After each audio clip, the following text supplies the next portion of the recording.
Bonjour à tous, c'est Camille pour la critique cinéma de Radioactif. Aujourd'hui, je vais vous parler du film Arthur et la vengeance de Malthazar. Film de Luc Besson, tout le monde en a entendu parler. J'avais été séduit par l'univers et la réalisation du premier opus, donc j'ai été voir celui-ci assez confiant finalement, malgré l'avalanche de mauvaises critiques tant la presse que des spectateurs. Malgré tout, ce film m'a donné encore une preuve qu'il ne faut pas toujours se fier aux critiques en fait. C'est quelque chose d'assez bizarre ce film car j'ai aimé mais je ne saurais pas argumenter en fait. Et en réfléchissant je me rends compte qu'il y a plein de défauts, mais j'ai quand même aimé, enfin bref, vous verrez. Donc en effet il y a un peu d'abus dans ce film. Alors par exemple, on a vraiment l'impression que ce n'est qu'une immense introduction à l'épisode 3, qui j'espère d'ailleurs sera grandiose. Alors les 3/4 du film se passent dans le monde réel, et on ne voit Sélénia que dans les 20 dernières minutes et Malthazar que dans les 10 dernières minutes. C'est qu'il faut avouer, ce qui est quand même un comble pour un film qui se nomme La vengeance de Malthazar.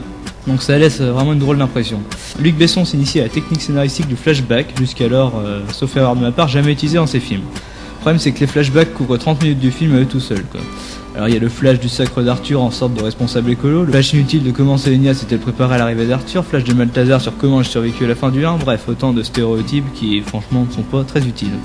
Mais le pire c'est certainement la fin en fait, parce que, alors première déception sur le plan d'adaptation du scénario, parce que j'ai lu les livres et les 5 dernières minutes avec Malthazar ne sont pas du tout fidèles au livre, notamment sur son passage dans le monde réel, enfin bref, vous le verrez si vous allez voir le film, et vous comprendrez si vous avez lu les livres. Alors deuxième et immense remarque que l'on entend partout, la fin. Alors que l'action finale est lancée, les ennuis commencent, un vulgaire à suivre nous prend de court, plus générique de fin. Dans la salle, c'est fini, hein, quoi déjà, c'est tout, surgissent de nulle part.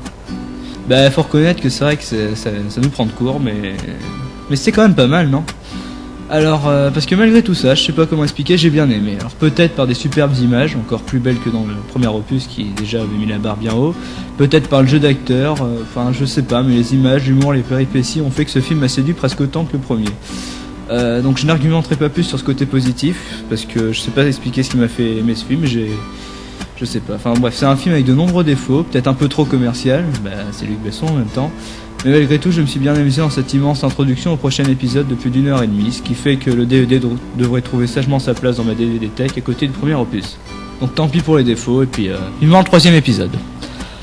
Alors une note sur 10 à ce film, allez, 7,5. Donc si vous avez aimé le premier, jugez par vous-même, moi j'ai bien aimé, à vous de voir.